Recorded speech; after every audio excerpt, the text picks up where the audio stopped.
فقالت، اس عورت نے کہا اسبرو، میں صبر کروں گی، لیکن اے اللہ کے رسول اللہ سے دعا کر دیجئے، فادعوا اللہ اللہ تکشف، اے اللہ کے حبیب آپ اللہ سے دعا کر دیجئے تاکہ میرا نہ کھلے۔ یہ تھی خاتون کہ جنت کے طلب میں، جنت کی خاطر مرگی کا دورہ ہے، 2 آپشن ہے اس کے پاس، یعنی شفا مل جائے گی لیکن اس کی کوئی گارنٹی نہیں ہے کہ تو جنت میں جائے گی۔ لیکن اللہ کے نبی نے کہا کہ اگر تو اس میں صبر کرے گی اس بیماری پر، اللہ پکا ہے، گارنٹی ہے کہ اللہ اس پر تجھے جنت عطا فرمائے گا۔ اور آج ایسے ہی ہماری ماں اور بہنوں کو بھی ہونا چاہیے کہ ان کو نازک حالات میں، پریشانی کی حالت میں ان کو صبر کرنا چاہیے۔ ام سلیم کا واقعہ بہت مشہور ہے۔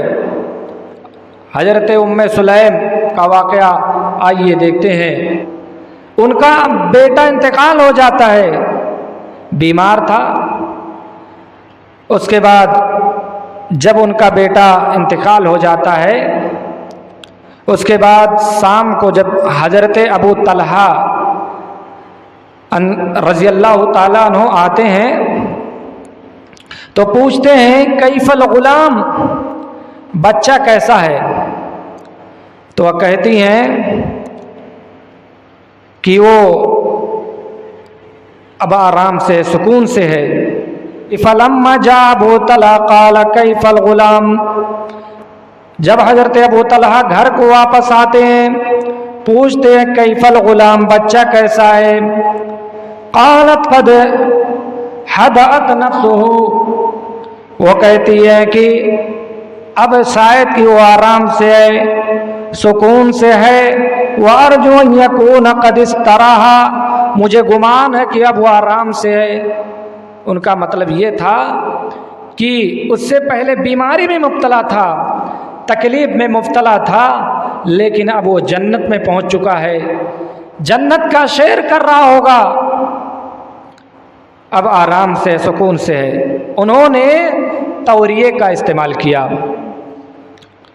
اور اس کے بعد ابو طلحہ رضی اللہ تعالیٰ عنہ نے یہ سوچا کہ یہ سچ ہے، وَظَنَّ أَبُو طَلْحَةَ أَنَّهَا صَادِقَةٌ، اور ابو طلحہ نے سوچا کہ وہ سچی ہیں۔